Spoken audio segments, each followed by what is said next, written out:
this is the best we can do. Yeah. Okay. Yeah. So.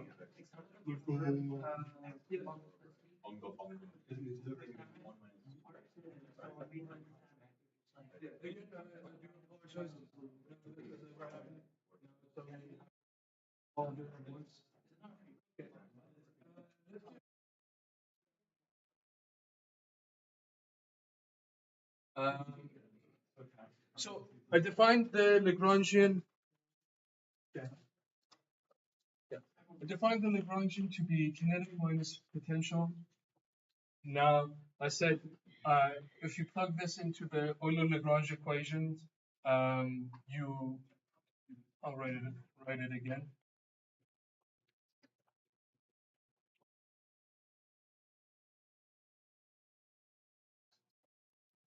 It satisfies the Euler-Lagrange equations. So your Euler-Lagrange equations, what it does is Euler-Lagrange takes in your Lagrangian and spits out your equations of motion. And this is the definition of equations of motion. Okay. So now I'm going to talk about different Lagrangians. What happens if I add a number, a real number, or a constant, any constant number to my Lagrangian? Any guesses? Same equation of motion. Exactly, same equation of motion. What happens if I add any object to my Lagrangian that isn't dependent on qi and q dot I? There's a dot here. It's not clear. Any guesses? Any other guesses? You're just gonna have like that one object. Just check some lights on the front disk. Sure. I was scared that I'm gonna get kicked out again. No. All good. Because we were kicked out like twice already. No, I was okay. Thanks, man. So that was a relief. It's like not again. I don't want to change it. Okay. Yeah. So if I add, as we said, we get the same equations of motion, right? So for a physicist, all these Lagrangians are the same. With more mathematical rigor, what we're saying, we're creating an equivalence class of Lagrangians such that it spits out the same equations of motion. So in this heuristic diagram that I drew for you guys, what's happening here? It takes in a Lagrangian and spits out equations of motion, but we know for different Lagrangians that differ only by a constant, the constant with respect to q dot I and qi, we get the same equations of motion. So this map is not injected, right? For different inputs, we can get the same output. So if I define this, and if you're taking a pure math class, you might see this. If you define this to be the equivalence classes of the Lagrangians, modded out by, so I'm creating a quotient here, modding out by the kernel of the Euler-Lagrange equations, all these Lagrangians are equivalent for physicists. Now this is very heuristic. I just made it up myself. It's not any textual, at least that I've seen. It's just a way of understanding that for us, all of these Lagrangians are the same. They give us the same equations of motion, which is what we measure experimentally. So yeah, these are all the same. Now, if we know the Lagrangian of our system, we know everything that is to know about that system. Now, this so far has been classical mechanics and it's still going to be this chapter, but for a classical field theory, we take our set of QIs, the set of QIs, our positions, or generalized positions. It's a index set of the natural numbers, right? In a classical field theory, we're going to turn this index into a continuum, something that has cardinality continuum of I, such that the cardinality of I is continuum. Cardinality just means that how many elements your set has. Yes. So is it possible to have higher cardinalities than just L of 1 for continuum? So the highest Okay, great set theory question. I'm not a analyst, so I'll answer to the best of my analyst abilities. So as you know, the definition of aleph no is the or aleph not. How do you aleph aleph no aleph no or not? I think. Sorry, could I I think hear both are the same. both? ALEPHNULL. Okay, yeah. Alpha is defined as the cardinality of the natural numbers. So, however elements there are in the natural numbers, that's the definition of alpha. Now, in real analysis, from real analysis, which most of you have probably not taken, except like one person here, uh, you can get higher cardinalities by taking the cardinality of the power set of your set. The power set is defined as the set of all subsets. And because we're not here to do real analysis, I'm not going to write these things down. So for any continuum, like the real line, the cardinality of that is defined to be the continuum. And so are there any cardinalities between alpha null and continuum? It doesn't matter. It's irrelevant to this lecture. We can say no. The power set, the cardinality of the power set of the natural numbers is continuum. That's called the continuum hypothesis. But I don't want to do analysis here, so just leave it as that. So just imagine right after alpha null, you have continuum, the real numbers, cardinality of the real numbers. Okay, so perfect. Okay, with this out of the way, I'm going to define what an action is. And an action is the most important object in physics. And I'll tell you why. Calculus is going to be defined as the time integral from t1 to t2 of kinetic minus potential. So actually, Veritasium, the YouTuber, came out with a very recent video on action. I think it was, I liked the video, it was a good video. I recommend watching it if you want to learn more about what action is and the history of it. He does usually a good job talking about the history of physics. So now, if I define that to be my action, notice that this is, by definition, the Lagrangian. The more fundamental way we said we're not going to deal with that, we're just going to take this to be the definition of the Lagrangian. And also, I should probably say this. Apparently, it came to my attention that apparently in the server in the post it said it goes, the lecture goes from 5:30 to 8:30, and I don't mind staying here for as long as you want. But if you want it to be over sooner, you can just tell me. Yeah, I'm free for the rest of the night, so I don't even mind staying here until morning. So yeah. Don't even want to. I can continue with this. So all up to you guys. What does it talk about? Okay, the action. Why is the action so important? So the action takes your Lagrangian, and for whatever trajectory that has two fixed endpoints, will assign that trajectory a number. Then this genius guy, well, there were a few genius guys, but especially Hamilton, came and said the action is actually the most fundamental thing in physics, and nature, the universe, is trying to, people say minimize, but it's not actually minimize, it's extremalize the action, meaning to find the extrema. So it's an optimization problem, right? It could be a minimum, maximum, whatever, doesn't matter. For any, they call it the principle of stationary action, Hamilton's principle. So, okay, You know this. Now, note something very important. We talked about equivalence classes of Lagranges.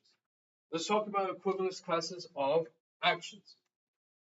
So let me draw a diagram somewhere. Let me draw it here. Or maybe draw it later. No, I'll draw it now. This is the action.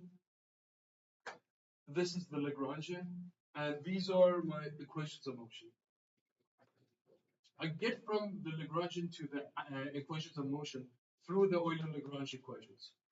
I get the action from the Lagrangian with the time integral at two fixed endpoints t1 and t2. Right? We talked about this map. Now let's talk about this map. If I know the Lagrangian for any Lagrangian, I can find an action. Perfectly fine. Can I go the other way? If I have an action, can I find a Lagrangian?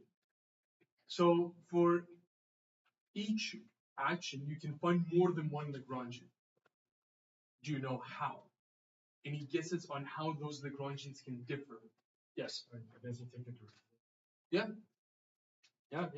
We take the derivative, but the answer I'm looking for is that they can differ by a derivative, such that when you evaluate the integral at the two endpoints, it's a constant number.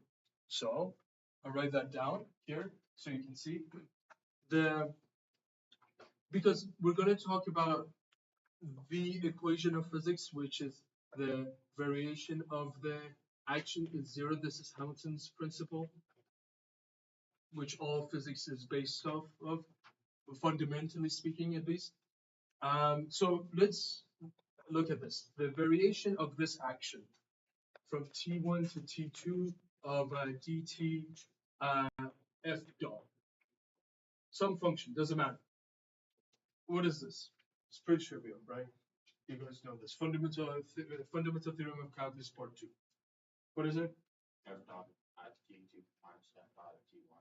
Just f, right? Oh, Because I'm integrating the derivative. oh. Yeah, exactly. So it's going to be variation of f at t2 minus f at t1. These are fixed, right? So this whole thing is a constant. The variation of this is going to be what? Exactly, 0. Okay. So if I add any time derivative of any function to my Lagrangian, it doesn't change the action. So it can differ by whatever the time derivative of whatever function it wants, and it won't make a change. So that's great. Now, the principle of stationary action, Hamilton's principle, implies the Euler-Lagrange equations. Are we going to derive that in here? Yeah. If you take your second course in classical mechanics, you do derive it there, but I don't think most people have, so we'll see it here. Yes. Is Euler-Lagrange equations if and only if the action is stationary? Is it an statement? Up to some probably equivalence, modding out by some equivalence, yes. Okay. Yeah. Yes. We'll see that in a second, but yeah, my guess is the only way it can differ by some constant. And when I say constant, I'm using the general notion of constant, which physicists use for the mathematicians. A constant is if you have some it's the kernel. There we go. It's the kernel. Yeah.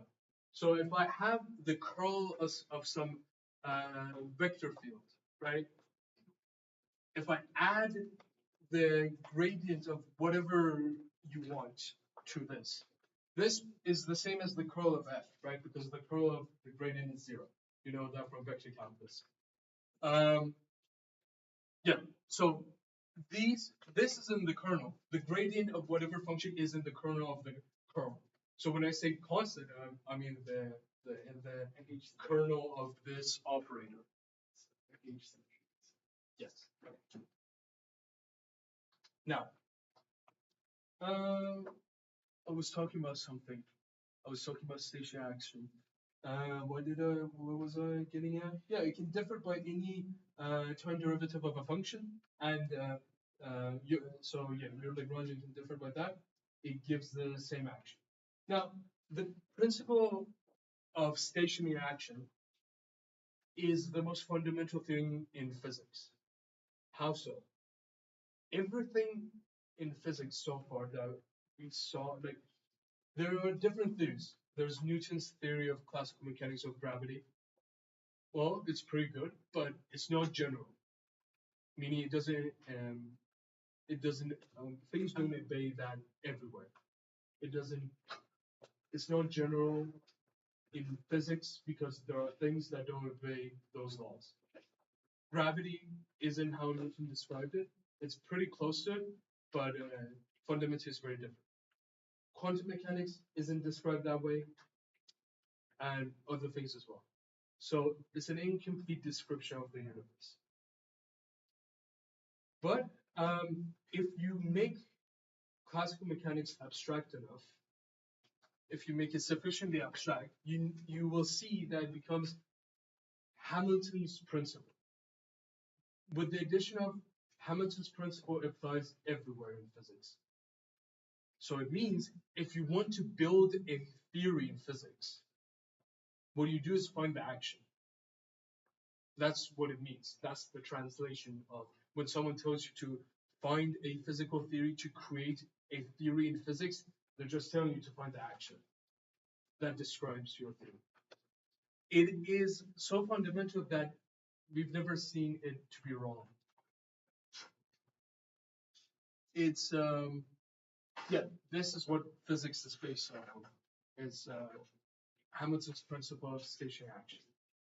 So in general relativity, how do you build the theory?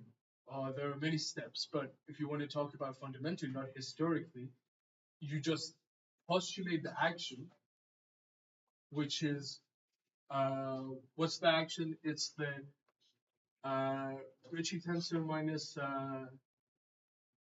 times lambda. 2 times lambda. There's a G somewhere, no? No, well, the emphasis on root of the metric, but that's just something. Oh, the determinant of the matrix. Yeah, exactly. Over time. Okay. Yeah, the constant k, which doesn't matter. Yeah. So you postulate this, and we're not going to do GR here, so it doesn't matter.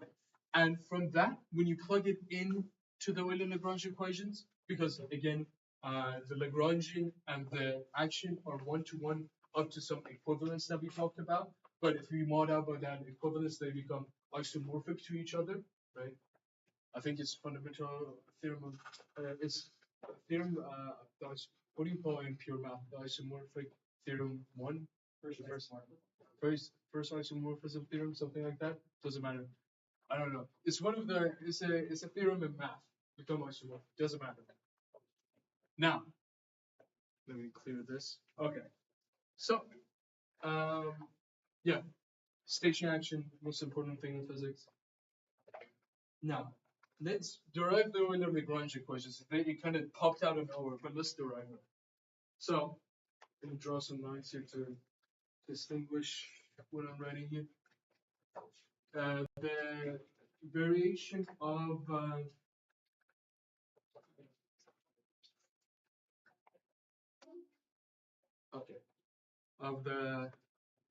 from T1 to T2 of I'm just writing down the Lagrangian. So I'm just using the definitions. Nothing fancy here. Of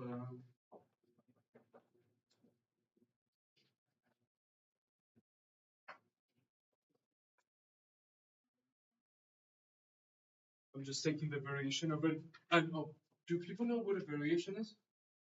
It's just a differential. So df is equal to df over d whatever you want, right? D or sub or whatever. Doesn't matter. Yeah, d thing.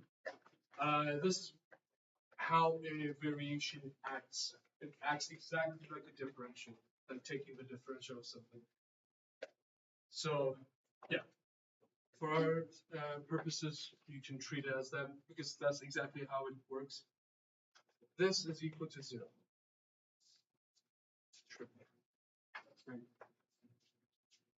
What did I do? What did I do? Good question. Ah, but bracketing is wrong. There we go. There we go.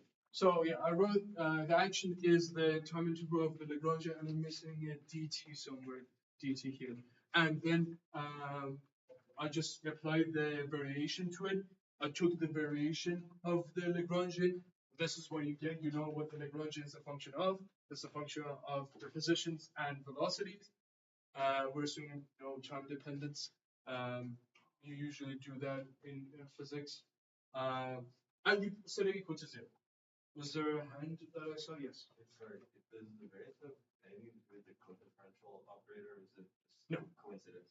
In the notation is the same, but they're completely different. Okay, yeah. Yeah. Some I don't. Yeah.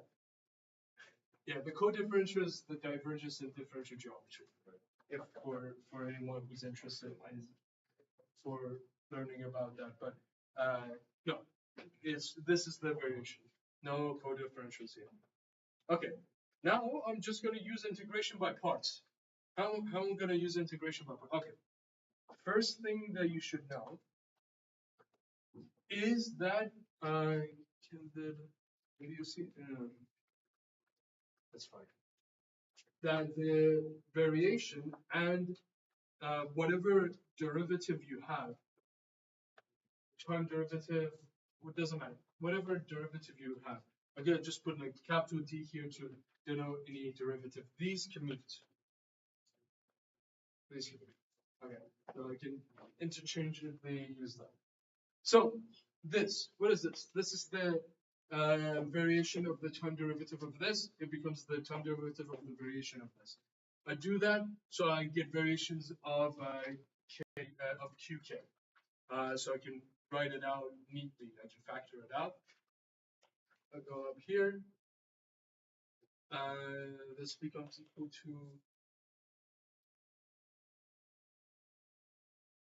1 to t2 of et of and I'm going to use integration by parts. I'll explain that in a second. Of the Lagrangian of and if I'm writing too small, just tell me.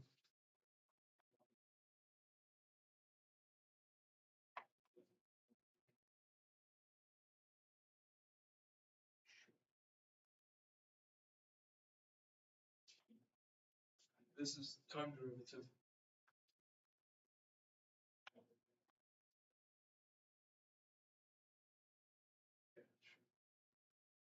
The whole thing is in the back. Okay. What did I do? Okay. I'm gonna, this becomes the time derivative of the variation of kq. Using integration by parts, I'm gonna move the time derivative onto this one. So I'll be integrating this one and differentiating that one with respect to time. There's a minus sign in integration by parts. That's how you get the minus sign over there. Derivative of this, that one becomes a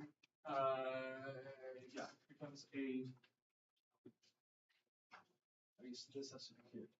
The just variation, and this is the boundary term in physics. As always, the boundary term vanishes. Right, where you do quantum mechanics or whatever else you do, the boundary term always vanishes because so okay, I should also explain how I got that boundary term. When I integrate this and not differentiate that, I get just this. So why do I have a time derivative here? I have a time derivative and a time integral. I just wrote it that way so I can put everything in the integral. Because the boundary term just appears on its own as this, but writing it in the integral, I use fundamental theorem of calculus, put a time derivative and a time integral. So I'm basically doing nothing, right? I get that. This vanishes. Vanishes. Why? Just accept it. because the variation, so this is equal to 0 since the variation of kq at time 1 equals the variation of kq at time 2, which is 0, because they're fixed endpoints. The variation is 0. Okay. So, using the Du Bois-Reymond lemma, I'm sorry if I'm mispronouncing it, I don't speak. What language is that? French. French? Does anyone know French here? How do you pronounce Du Bois-Reymond? The what? Du Bois? Du Bois-Reymond. Yeah. So the Du Bois-Reymond lemma tells us that okay, this is true for any variation of qk. So this integrand has to be 0 for this whole thing to be 0. Remember, we put it equal to 0. So we get the Euler-Lagrange equations. Perfect. I just changed the index for no reason. Doesn't matter. Okay, perfect. We got the Euler-Lagrange equations. So, why are we going through all this trouble to do this in the first place? Well, we can do classical mechanics with the way Newton formalized it, with vectors. But vectors, this is a scalar law. Not really. Well, the main reason is because it's more general, and this is how we generalize it to classical field. Newton's formalism doesn't generalize that very well, I should say. Okay, we found the Euler-Lagrange equations, and perfect. Any questions? We finished chapter 1.2. That was a sub-chapter. Oh, 2 sub-chapters, 1.1 and 1.2. Okay, fantastic. Okay. Imagine I said we're going to cover 6 chapters. No, we're not going to do that. I need to stay till morning.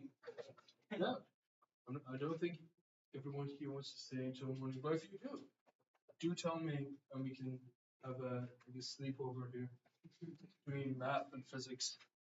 Okay, I'm gonna erase this and talk about sub-chapter 3 of chapter 1.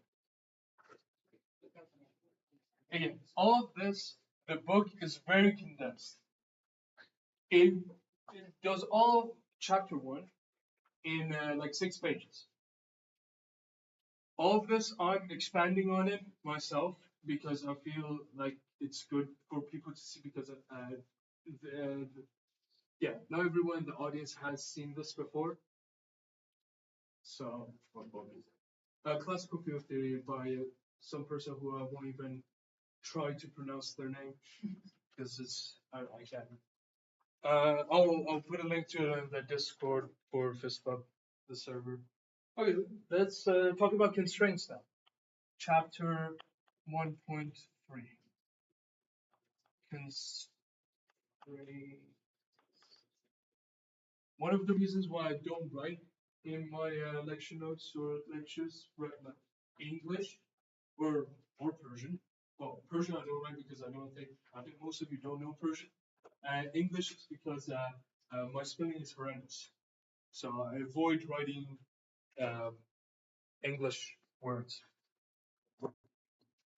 Okay, constraints. We talked about constraints. We said if particles aren't constrained, you're going to have the same degrees of freedom as the number of particles multiplied by the dimension of your space. Okay. Now, imagine we have a constraint that's written as this. Q1 should be upper. Qn. I'm not going to spend too much time on this because we're not going to use it too much, but might as well mention it. For all A in 1 through m, right? So, what is this about? I have a different action that's equal to T1 to T2 of my Lagrangian, my new Lagrangian. And this is going to be the same as from T1 to T2 of my old Lagrangian that I had, plus the constraints. And this is these are, what do you call it? Lagrange coefficients that you know from calculus 3, I think. Yeah, Lagrange multipliers, yeah. Yeah, you have this. These are your constraints. You write your constraints as a vector value function. F, you put it equal to 0, and you write that. There are a lot of details here. In calculus 3, you go through the details. I'm not going to do that here. I'm just going to say that taking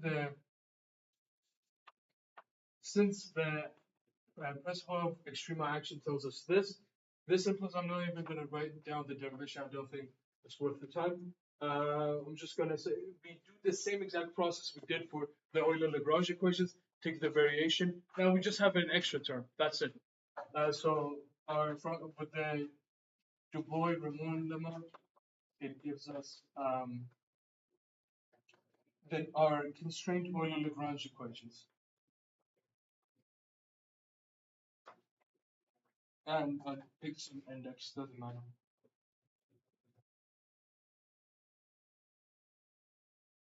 Should probably partition my board from the A again denotes which particle you're talking about. And there are m particles that are this is an A. No, that doesn't look right. What did I do? This is a derivative. There we go. Equals 0. Okay, note that we have n Euler-Lagrange equations because the index k goes from 1 to n. So n Euler-Lagrange equations. Okay, how many constraint equations do I have? A goes from 1 to m. I have m constraints. So I have n plus m equations. Okay. How many variables do I have? I have n q's because k goes from 1 to n. I have n of those. And I have m Lagrange multipliers. I have n plus m variables. Perfect. I can solve this uniquely. It's a complete system. I can solve it uniquely. Fantastic. That was the first page of my lecture notes. Okay. Now, that was fast. Chapter 1.4.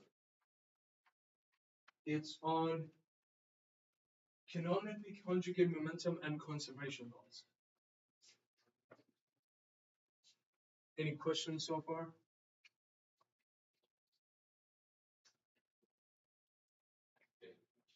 What? So, I'm not going to write down the name of the subchapter. It's conjugate momentum and conservation laws. We're just going to get right into it. It's just everything that's delta. So,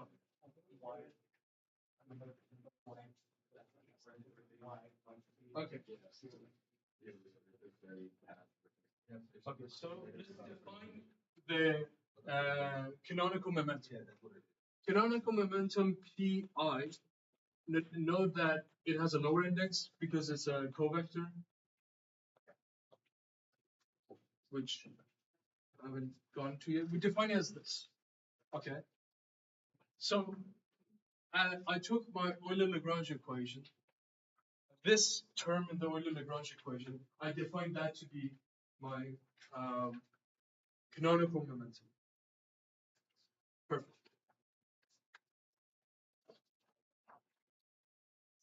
So now note if my Lagrange is independent of KQ, what does that imply? Does anyone know if my Lagrange is independent of KQ? Looking at the Euler-Lagrange equations, what does that imply?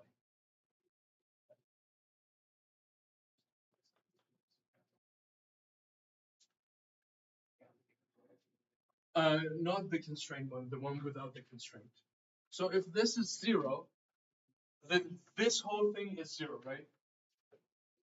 The time derivative of momentum is 0. It implies that. Implies P dot K. Yes. Yeah. This is 0. Looking at the Euler-Lagrange equations. Because this is not here. This is 0. And this whole thing equals 0 in the Euler-Lagrange equation. So this is sigma defined as PQ. The time derivative of that is 0. So what does it mean? It means that it's constant with respect to time. That's the first thing you see about Noether's theorem in classical mechanics and symmetries. Okay, what do we call KQ in this case? We call it cyclic variable. Doesn't matter, some name. Now we're getting into symmetries. Okay, and if you take particle physics, Phys 444, what do they keep telling you that in course? They tell you that symmetries are groups, without actually doing the math. So, but we're going to get into the math. We're going to talk about group theory and representation theory.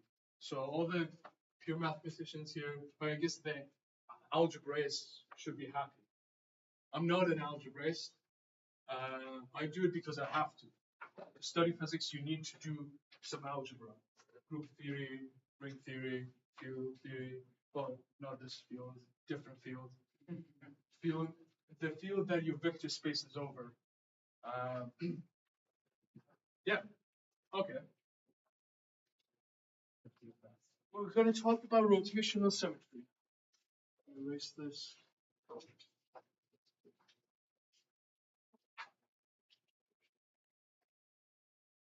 So if we were talking about position. Sure.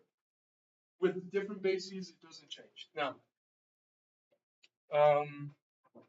if I have some position r prime, and this is tell me which index, which direction it's pointed at. I want to have a rotation that takes me from whatever I had to this new one, ij. Summation index is going on. This is a rotation. It takes my rj and rotates it to ri, or rj to r prime I, the direction of the new position. So lambda ij is just the rotation matrix then in R3. Or whichever R. Yeah, we're keeping it very general. We're not saying which space we're in, or just a rotation matrix. It's not even a matrix. It's a rotation. So a matrix is a representation. Right, representation of Yes. of our answer in this case. Yeah. When we do representation theory, we'll see that it turns out to be a matrix. You can actually write it in different ways as well. It doesn't have to be only a matrix, but that's one representation of it. Very good. So yeah, takes this, rotates it. Now, most places tell you this satisfies a condition. The condition that lambda transpose lambda is the identity, which is also lambda transpose. That seems a bit arbitrary. Where does that come from? Well, it comes from a deeper principle of invariance of physical objects, like your position. You say that, okay, I have my r prime. It's a vector. I'm going to square it, right?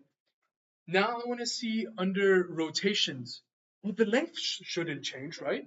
look at this piece of Hogoromo chalk I have, right? Imagine this is a vector, right? Starting here, ending here.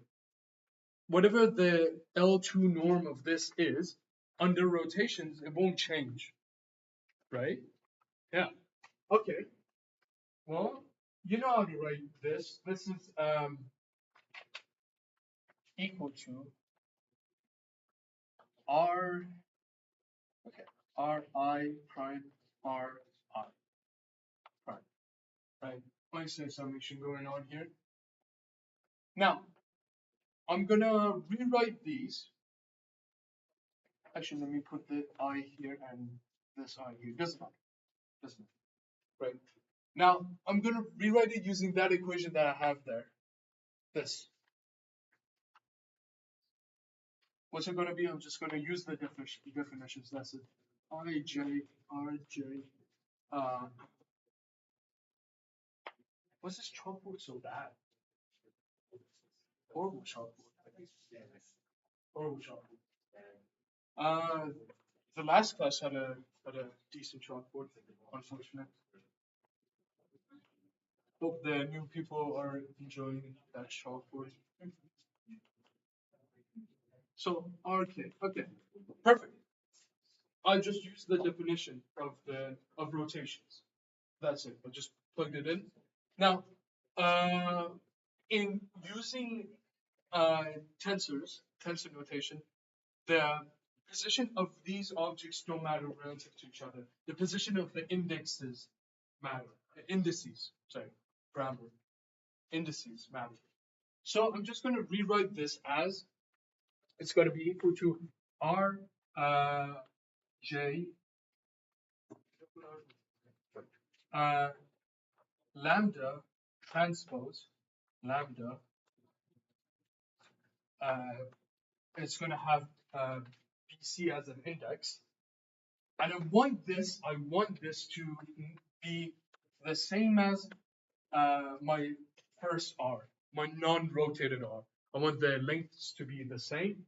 So how did I get this? I said, okay, I want this to be summed with this as a matrix product. I transpose this. This is equal to lambda Ji transpose. I do this with the expense of a transpose. I get that. Now it gets summed like this, and this is a matrix product. When you do matrix products, you're summing over these two indices. Yes. Are you missing an R on your one equation? RJ. Yes. Or sorry. Okay. The book used a different notation, and I changed my notation so everything is all messed up. Yeah. This is a JKRK, I believe. Let's check. Yeah, these get summed over, so this is going to be JK. Yeah. So this is going to be JK, and this, I want it to be this. The norm of my vector shouldn't change under rotations, right? That's physically meaningful. Now, so what should this be? This. What should this be for me to get that? Yes. The identity operator? Yes, exactly. I'm going to leave this here. So this has to be equal to delta JK, where if J and K are equal, it's 1. If they're not, it's 0. Very good. Very, very good. Yes. Yes. Seems like you're choosing the metric to be like the standard metric, but is this true for any Riemannian metric? Like this, you wrote Ri, the covariant R. Right, when you write R squared, that's the norm of R, the vector R squared, correct? So it would be Gij R. Exactly. It's true for any Riemannian metric. We're just leaving it out. Yep. Okay, so Yeah. Absolutely. So the question is, we're assuming that we have a metric space. Yeah. By metric, I don't mean I mean a metric tensor. Yeah. We have a metric tensor. We have norm. We have inner product. We have distance. We have everything. So okay, perfect. So what's the conclusion here? The important conclusion is that lambda transpose lambda is equal to the identity, which is lambda transpose. Same. Okay, okay. What is this? What is this? Yes. Orthogonal Yeah, yeah, it's a orthogonal. What do you call it? Orthogonal matrix. Yeah. Or orthogonal operand. No, it doesn't matter. So in group theory, this is one of the things that you'll see. It's orthogonal group. I call it ON. Now, okay, so we're getting close to the group theory. So the people who like pure math should be excited now. Okay. Now, okay, I don't want to write this down, so I'm just going to tell you that your Lagrangian is a function of the positions and moment and velocities and time, right? When we write it as T kinetic energy minus potential energy, it has usually the form mv squared over 2 minus the potential, right? And this invariance here tells you that when I write the potential term, the kinetic energy term, mv squared over 2, for my, doesn't matter which, if I rotate this, it's going to be the same Lagrangian. So your Lagrangian has rotational symmetry. Again, symmetries are very important. One of the reasons why we prefer Lagrange's formalism, Lagrange-Hamilton's formalism of mechanics over Newton's is that it's easier to impose symmetries. And symmetries come all the time in physics. Perfect. That was 1.4. Any questions?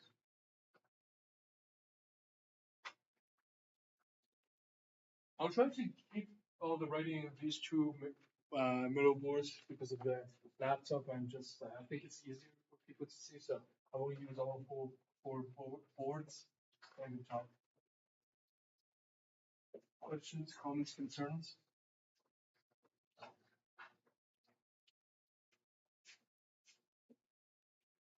Okay. So we'll go to do 1.5 Hamilton's formalism or the Hamiltonian formalism. Okay. What time is it? 7:30. Whenever you guys get tired, just tell me. Okay, chapter 1.5. Hamilton's formalism. So we said the Lagrangian is T minus V. We know energy is T plus V. Okay. Now, assume we have a function f. What is it a function of? I'm going to say x and y. Just assume that. Right? F is equal to f of x and y. Right? Okay. What's the differential of f? Therefore, df is equal to, well, u dx plus v dy. Chain rule. You know this, right? Where u is what? And v is the partial derivative with respect to y of f. You guys know this, right? Very trivial. Okay. Perfect. So now, if I define g to be f minus ux, therefore, what's the differential of g?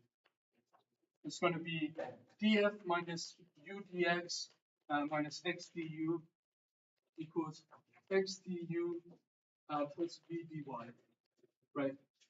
Where you just plug in the df that we found here and just get that. I won't write down all the details. I'll leave it as an exercise for the reader. So you get dg like that. Perfect. I'm missing a minus sign right now. You get dg. There we go. Okay. So from all of this, what do you conclude? That x over there looking at this expression, what does x have to be for it to satisfy that? X has to be du of g, and v has to be dy of g. It's just comparing the terms. That's it. So important conclusion we get from this is that g is equal to g as a function of u and y. Yeah, you're just comparing the terms, putting them equal to each other. This is what x and v have to be to satisfy that equation. So g is a function of these, of x and x and y. Is that right? Sorry, u and y. I wrote down correctly. I said it wrong. U and y. U and y. There we go. Perfect. There's an example of thermodynamics, but let's skip this one. Let's take the time derivative of the Lagrangian. Well, let's take this, one of the terms of the Euler-Lagrange.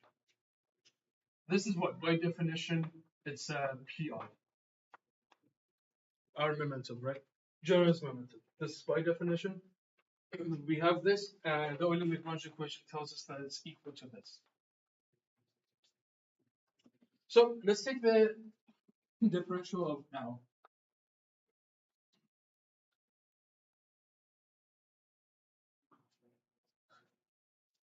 So it's going to be just chain rule. It's just chain rule. Just a bit of calculation. It's not really anything very insightful initially.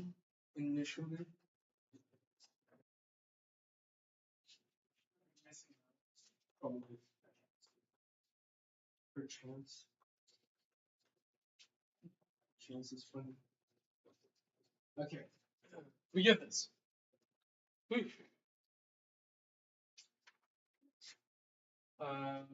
What is this? Who's on this? What is this? Tell me. Shout it out. Yes. Yes. We're just going to call momentum from now. Pi. What's this? From the Euler-Lagrange equation. Yeah. Generalized force. P dot. Perfect. Okay. We're seeing some things happen. We have this. We're going to keep this. Now, we're going to define the Hamiltonian to be, or the previous part that I did, I forgot to tell you what the name of it is, which was the most important part. It was called a Legendre Transform. The thing that I did. Now, I'm going to define my Hamiltonian to be the negative of the Legendre Transform of my Lagrangian. My Hamiltonian, the negative Legendre Transform of the Lagrangian. Okay. H is going to be defined as Pi Q dot I minus Lagrangian. Okay, let's find the differential of this. Again, just simple math. It's going to be Q dot I d Pi plus Pi dq dot I minus P. This is, I'm just plugging in the definitions and expanding the expression. Nothing very complicated. If you have any questions, ask.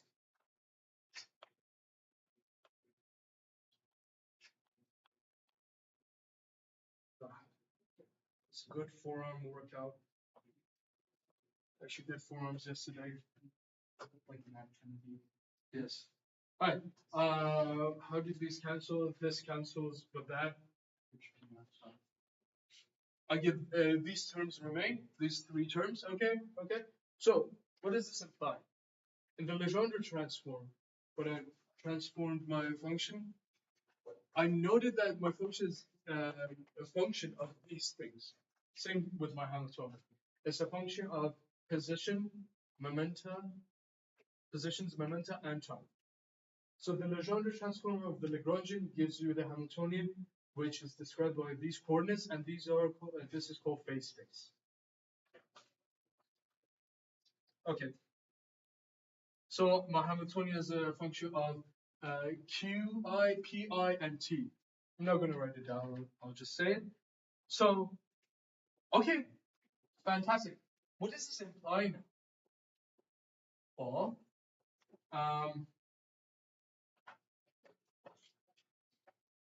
let's look. Think of the multivariable chain. If I have this, what does this have to be equal to? I'll help you guys out with this one.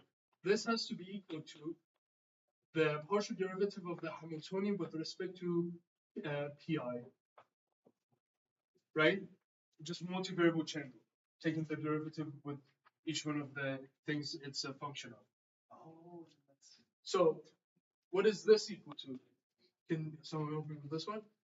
Yes. QI. Yes. Perfect. And what about this one? What is this equal to? T of H? Yes. Perfect. These are Hamilton's equations. We derive Hamilton's equations. Some places they postulate it, but that's not very fundamental. What we did here is more fundamental. I see some smiles. So other than the fact that you define the Hamiltonian to be the difference between pi and q and L. that's just the definition. It's the Legendre transform of that Lagrangian. That's by definition. And Hamilton's equations, you derive them by just this is just chain rule, right? These parts